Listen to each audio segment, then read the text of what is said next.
अमेय मिथिला येत आहे ना पॉपकॉर्न पे चर्चा.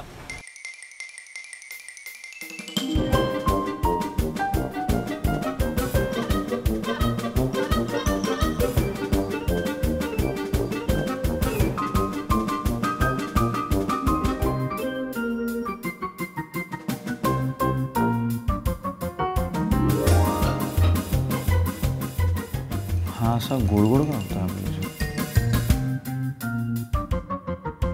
आम्ही गोड वागतोय कारण तुमचं सिनेमाचं नाव मुरंबा आहे म्हणून. म्हणजे अच्छा असं एवढं ऑब्विस आपण नाही नाही कसं आहे ते मी मुरंबा आहे नाव बरोबर आहे पण असा आमचा सिनेमा एवढा गोड गोड नाही आहे म्हणजे आंबटपणा पण खूप आहे. आम्ही गोड मुरंबा आणलाय हापूस आंब्याचा. नाही आपण एक काम करूया ना तुम्ही ना हे पॉपकॉर्न गोड मुरंब्यात टाकून तुम्ही खा ना. म्हणजे बापरे सर सर टू मच आहे. काय पॉपकॉर्नचा थोडासा खारटपणा पण उतरतोय त्याच्यामध्ये ना. कारण ही आमची रेसिपी आहे आणि तुम्हाला खूप गोड वाटलं ना तर आम्ही मिरचीचं लोणचं किंवा इथे आपलं आंब्याचं लोणचं मी आता तात्पुरतं लोणच्या बरोबरच खातो पॉपकॉर्न. ते बेटर वाटतंय मला.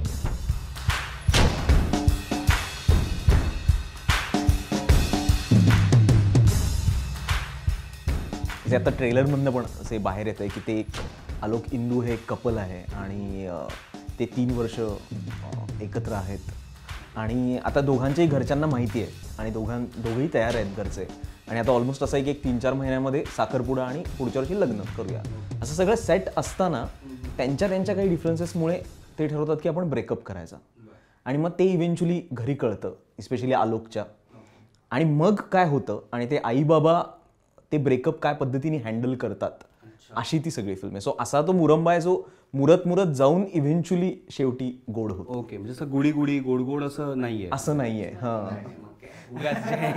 गरजच नव्हती मला तुमच्याशी गोड वागायची. इंटरनेट सेन्सेशन बनलेला अमोल परचुरे आज त्यांच्याकडे मिथिला पालकर अमेय वाघ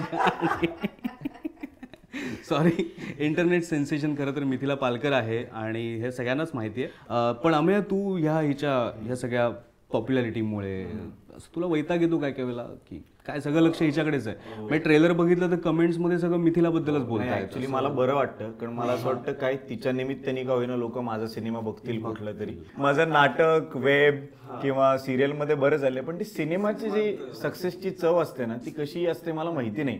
परत एक टिपिकल जो घंटा काही होत नाही. माझा पोपट तर झालेलाच आहे आणि माझा सक्सेसचं शटर उघडत नाहीये. सर माझे रेडी आहे ते रेडी आहेत. पण तो तुला वाईट वागवतो असं ऐकलंय आम्ही. काय बोलतोय मिथिला? नाही खरं सांगून टाक मिथिला. काही तुला आता नाही वाईट नाही वागवत मी असं नाही म्हणणार. वाईट वगैरे वागवतो पण तो खूप मिश्किल आहे. त्यामुळे तो वेगळा शब्द त्यामुळे आमच्यावर सारखे विनोद होत असतात आणि त्याची फेवरेट टार्गेट मी होते. काय ना नवीन आलं जे कोणी की मग त्रास रॅगिंग रॅगिंग काय मिथिला मी सांभाळून पण नाही घेत का? तुझ्या हिचे फॅन्स वगैरे मी सफारी ठेवली एक शिवून माहितीये ना. एक ग्रे रंगाची सफारी आहे माझ्याकडे. मिथिलाच्या जवळ लोक यायला लागली की मी ढकलतो तर मुली मला टप्पा टप्पा म्हणतात आजकाल कारण मी बाउन्सर आहे.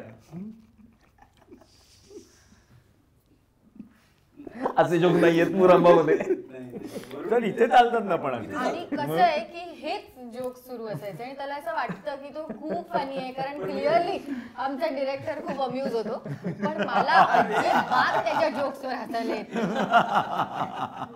आणि तू ह्याला जो प्रश्न विचारला त्याचंच मी ऍक्च्युली उत्तर देईन की मलाच ह्याच्या पॉप्युलॅरिटीचा खूप फायदा होणार आहे. कारण मराठी चित्रपट म्हणजे मी मराठी सिनेसृष्टी Marathi television audience Marathi web audience film बघायला मराठी फिल्म बघतात ते थिएटर बघतात. आता बघतील म्हणजे खरं तर आता कळेल ते. पण असे माझे होप्स आहेत ना त्यामुळे मला त्याच्या पॉप्युलॅरिटीचा फायदाच होणार आहे. ठीक आहे. वरून तू हिचं कास्टिंग करताना काय विचार केला होता? ऍक्च्युली ते नाव खरं तर जो प्रोड्युसर आहे आमचा वन ऑफ द निनाद वैद्य त्यांनी ते नाव सुचवलं होतं.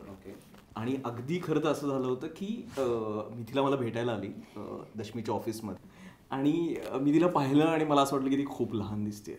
मी खरं तर ओपनली सांगितलं पण तिला की तू लहान वाटतेस मला आणि त्यामुळे मला जरा अवघड वाटतं असं मी तिला म्हटलं आणि ते झालं आणि मग इव्हेंच्युअली मग असं ठरलं ऍक्च्युली मग रात्री व्ह्यूज दिसले अरे मला काही अगदी म्हणजे खचायला या करता नाही झालं की एकतर तो ऑनेस्टली त्यांनी मला सांगितलं, दुसरी गोष्ट हे मला माहिती होतं की हा माझा कोणीही मला कास्ट करताना हा पहिलाच मुद्दा असतो की तू लहान दिसतेस आणि मी दिसते म्हणजे खरं तर प्रत्यक्षात आणि वागतेही कदाचित. नाही खूप मॅच्युअर वागते ती, असं कधीच लहान मुलीसारखं वागायला मला तरी इथे तुला खोटं बोलायची काहीच गरज नाहीये. व्ह्यूज 2 जून पर्यंत तरी तू असं म्हणेल. पण मग स्क्रीन टेस्ट झाली आणि तिने खूपच चांगलं परफॉर्म केलं त्याच्यामध्ये. तू लेन्स वगैरे बदल आणि त्यामुळे आणि मग त्यानंतर मी तिला डेट सांगितल्या आणि मग ती नाही म्हणाली. नाही पण मग ऑगस्टमध्ये नाहीये मी. म्हणजे तुला म्हणाली मला ऍक्च्युली तू डिरेक्टर म्हणून खूप लहान वाटतस. म्हणजे डेब्यू करायला तिच्याकडे असंख्य हे होते ऑपॉर्च्युनिटीज. नाही मी आता तेच म्हणणार. डिरेक्टर्स होते की आणि अनेक अभिनेत्यांचं करिअर ती वर आणू शकली असती, पण तिला वाटलं हा सगळ्यात गलित गात आहे, हा सगळ्यात अनसक्सेसफुल आहे, ह्याचं करिअर आपण जर वर नेऊ शकलो ना तर आपल्याला लोक मानतील. पण मिथिलानी ऑडिशन खूप चांगली दिली होती असं मला वाटतं. खूप इंटेन्स ऑडिशन होती आणि ऑडिशन वेळेस एक फार मस्त व्हायचं एक तुला सांगायला आवडेल मला हे की ज्या कोणी मुली यायच्या ना ऑडिशनला मीच असायचो त्यांच्याबरोबर ऑडिशन द्यायला. पण कॅमेरा हा सॉरी मला नंतर असं विचारायचं होतं की ह्याचा कास्टिंगचा काय, तर तू फिक्स होतास आधीपासून. हा माझं करिअर बनवायचंच होतं ओके ते ठरलंच होतं. तू तिकडे होता. प्रोड्युसर सगळे मित्र आहेत आपले, त्याच्याली आता तरी आहेत, किती वर्ष झाली याचं काहीतरी आपण करूया म्हणून सगळ्यांनीच एक सिंपथी आउट ऑफ सिंपथी माझं कास्ट करायचं ठरवलं. हा सगळ्यांनी चॅलेंज. आणि ऑडिशनला जी मुलगी यायची ना तर तिच्यावरच फोकस असायचा आणि माझा एक कोपरा दिसतोय इथे हाताचा. बरं मी इथे डोळ्यात पाणी काढून इंटेन्स सीन वगैरे करतोय तिच्याबरोबर, पण मी दिसतच नाही. बरं मला असं वाटलं की बघू एकदा तरी, तो म्हणला आणि नाही तुला अवॉइडच केलं आपण या सगळ्यात. आणि मी सगळ्या मुलींबरोबर ऑडिशन देत होतो, पण मला मिथिलाबरोबर ऑडिशन करायची जी मजा आली त्या ऑडिशनमध्येच आम्हाला असं वाटलं की हे काहीतरी चांगली केमिस्ट्री तयार होती जी इव्हेंच्युअली सिनेमात बघायला मिळते लोकांना. पण अमेय सिरियसली तुझ्यासाठी खरंच हा सिनेमा खूप महत्वाचा आहे, कारण तुझी पहिली सोलो हिरो असलेली फिल्म आहे. मला प्रचंड एक्साइटमेंट आहे. फार मोठा शब्द आहे, म्हणजे असं तुम्हाला वाटेल की ते इनसाइड ॲक्टर स्टुडिओ वगैरे तुम्ही बघताय आणि मी असं I was drained out after this film वगैरे. पण मराठी शब्द उत्तम आहे त्यासाठी, ढवळून निघाल्यासारखं वाटतं. म्हणजे माझ्या या सिनेमात असे अनेक प्रसंग आहेत जे माझ्या आयुष्यात घडलेले आहेत. माझं माझ्या आईबाबांबरोबर खरंच फार जवळचं नातं आहे आणि ॲक्च्युली मित्रांसारखं नातं आहे. सो ते सगळं नातं आमच्यात झालेली कधी भांडणं असतील, वाद असतील किंवा मी जेव्हा डाऊन असेल तेव्हा माझ्या आईवडिलांनी त्या फेजमधनं मला कसं बाहेर काढलं असेल, या सगळ्या गोष्टी मला प्रचंड रिलेट होणाऱ्या होत्या. दिग्दर्शक म्हणून तुम्हाला याच्याबद्दल काय सांगायचं, कारण हा काहीतरी परत परत सांगायचा तुम्हाला सीन करायला. त्याचं नाव वन मोर नार्वेकर असं आहे. म्हणजे ठेवलंय ते आमच्या. तू वन्स मोर म्हणायचा आणि तुम्ही त्याला नाही वन्स मोर कसं असतं, वन्स मोर असं असतं, हे असतं वन मोर. आम्ही काय मगाशी सांगितलं तुला, ही इज व्हेरी मगाशी मी म्हणाले ना त्याला इम्प्रेस करणं खूप कठीण आहे.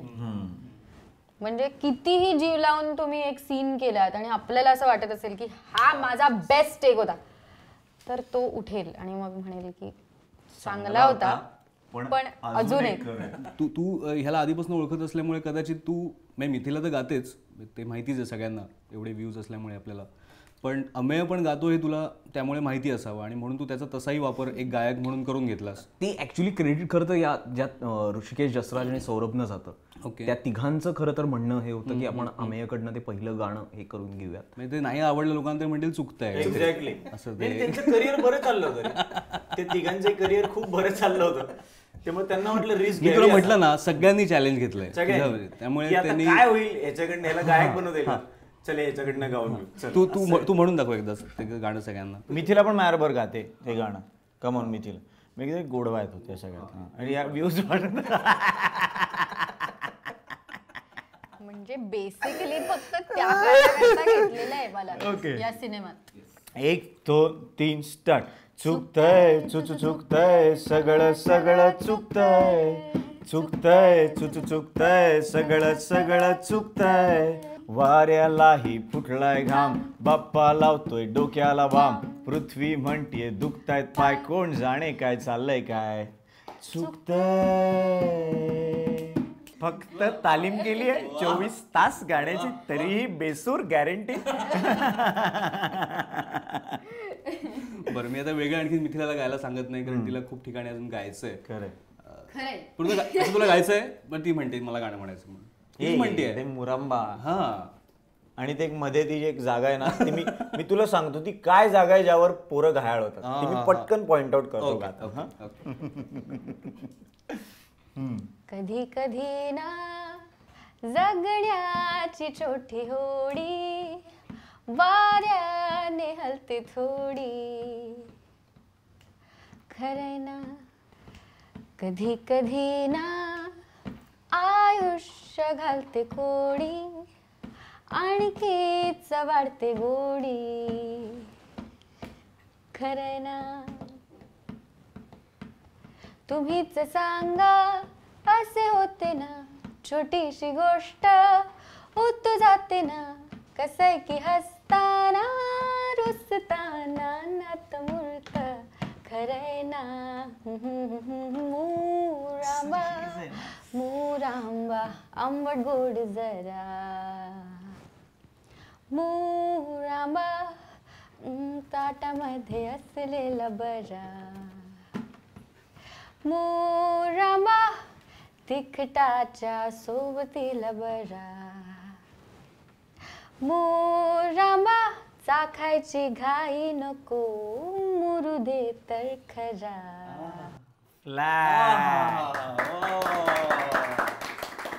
क्या बात, क्या बात. वा, गोड मुरंबा राहिला बाजूला.